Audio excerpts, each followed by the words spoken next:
yes, today's a Mazdaspeed3 day. So yesterday I came out to get in my car to go to school, and I started backing out of the driveway, and I was like, you know, something's missing, something's wrong. And then I'm like, yeah, it's quiet here, let me just turn on some music and just go to school, whatever, it might be an off day. But what was missing is when you first hop into especially a second generation Mazdaspeed, you know that as soon as, or Mazda in general, I guess when you hit the start button and everything on the screens up here pop up, you usually hear that dong dong. And that didn't happen. I just realized that. I was like, what the heck is going on? Why didn't that happen? And then every single time I come over to the radio, you know, and if you push a button, it would beep, you know, or any of the controls over here on the, they would all beep, right? None of that was happening. So I was thinking, oh man, you know, my radio died. Now this is the Bose sound package in this car, and as soon as I hit the freeway, all of a sudden the speaker's just going da da da da da da da da, like almost like gunshots inside the car. And there's a bunch of videos on YouTube of it happening, and it happened to me. And when I started this morning, pulled it in, it's just quiet. So I'll give you guys an example. So normally when you start the car, that turns on, right? You hear the bong bong. You got nothing. You know, the lights work on the front here. Wait, let me turn it on. Right, so you know that flashes when you turn up the volume. That flashes when you turn down the volume. Everything up there works. You know, we have a radio station where it has the stereo, and you know, everything up here works. And I was just thinking to myself, well, dang it, I gotta get a new head unit. But when that popping happened, it proved to me that the head unit is actually fine, that it's actually the amplifier that's gone out. Now the way I tested that and confirmed it was while I was making that popping noise, I pulled the fuse to the amplifier. Now in the first generation Mazda3 or Mazdaspeed3 with the Bose package, I believe the amplifier is underneath the driver's seat. In the second gen with the Bose package, it is under the passenger seat. So the way to pull the fuse, because I actually saw that some people had problems finding the fuse, is that it's over here. So you open the door on the driver's side, and then right behind your little herpes covered, it depends on the year, it's either that or it's silver, is the fuse panel right here. And the Bose for the amplifier is the top fuse right here. That's where it is. And then you just need something to pull it out with, and then it'll stop. If you want double assurance it is the amplifier, you can also check the fuse here.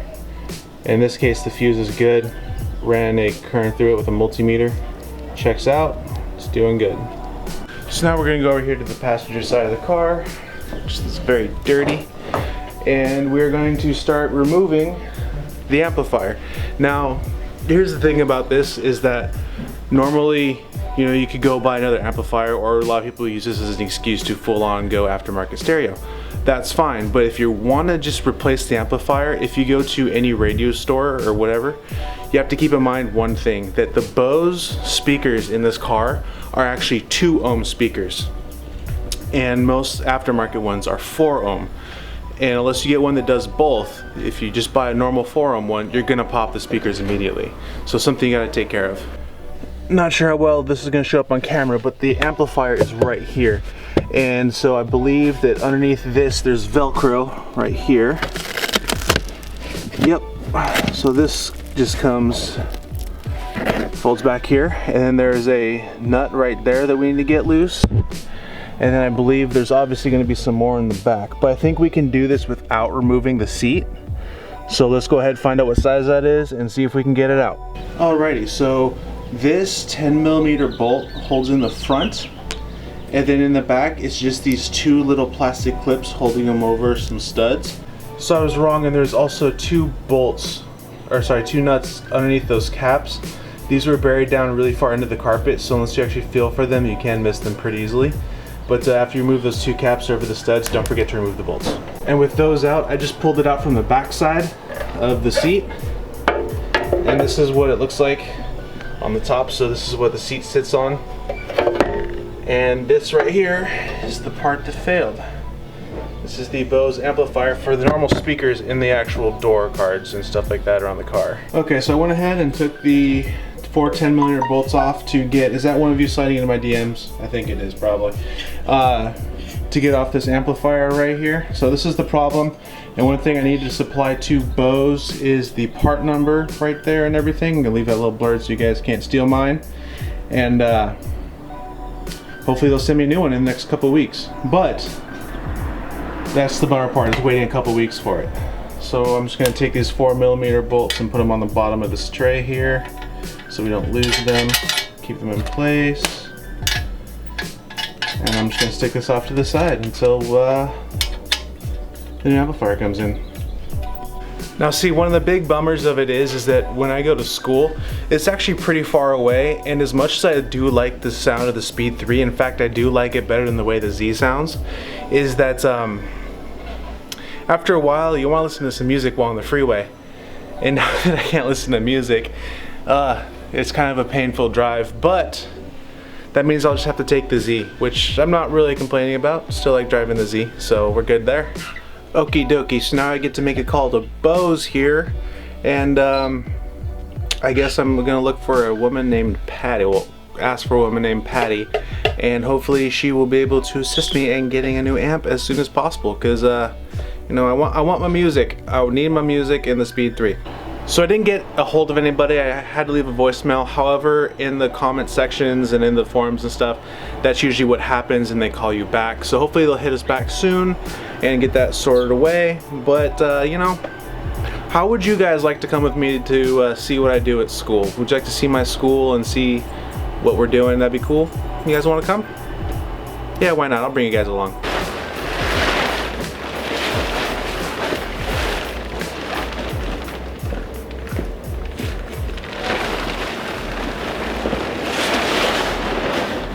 We got music, let's go! Off to school.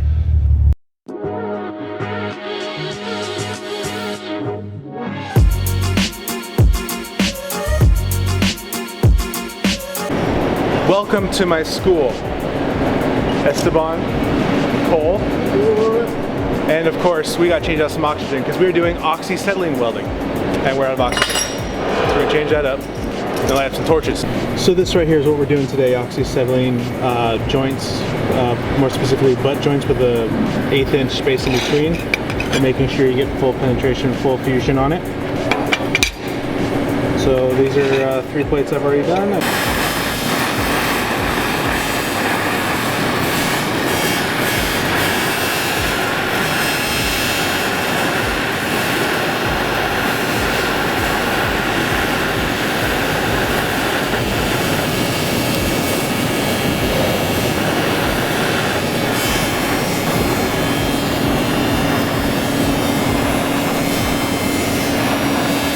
Just so I could explain what's going on, he just re-melted his tack, waiting for that keyhole so he could dip that rod in there.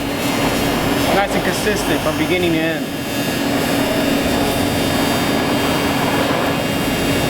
Understands the consistency, what to look out for.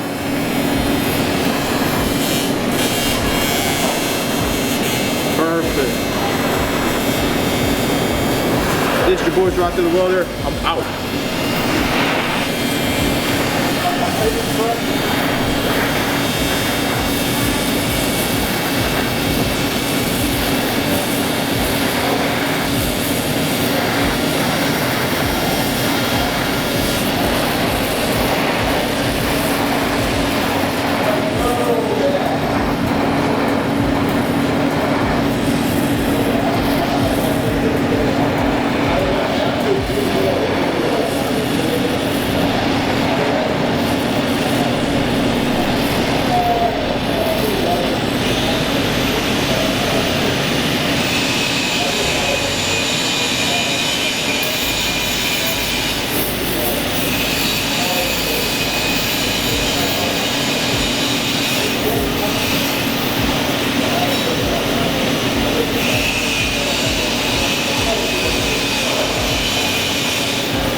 Alright, so we're just gonna let that cool there for a little bit. Once that turns a little bit back to normal color, we'll quench it in the water bucket we have over there where Esteban is filming, and we'll go from there.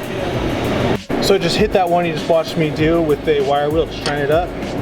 See nice even ripples right here, even distance the entire way, with actual full penetration on the other side. This right here is a passing piece, and that is a strong weld. That's not going anywhere. But that's what I do. You guys can pretty much see. Just do that multiple times, and then next stage do something a little different. But we do 6 weeks of the Oxy Acetylene setup right here, and then the next one we actually move to is MIG. And just like that, it's break time, which seems a couple hours. Just actually feels like a couple minutes. But we're gonna go to break time and grab some food, right? Food? Food? Food? Food? Let's go get food. Food? I guess it's food time.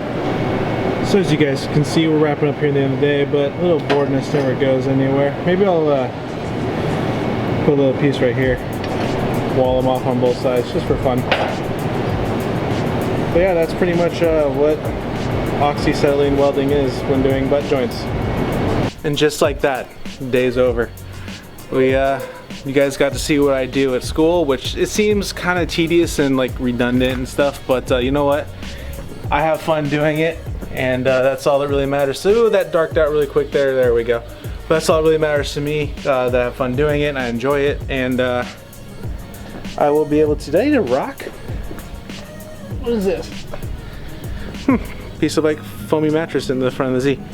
But you know, you guys get to see. So hope you guys enjoyed, and as soon as we get the amplifier for the Speed 3 back here, we'll slap it in and have another video for that. But until then guys, I'll catch you in the next one. Peace. Follow me, run to the welder, right there. Not just gonna, don't do that. Too late.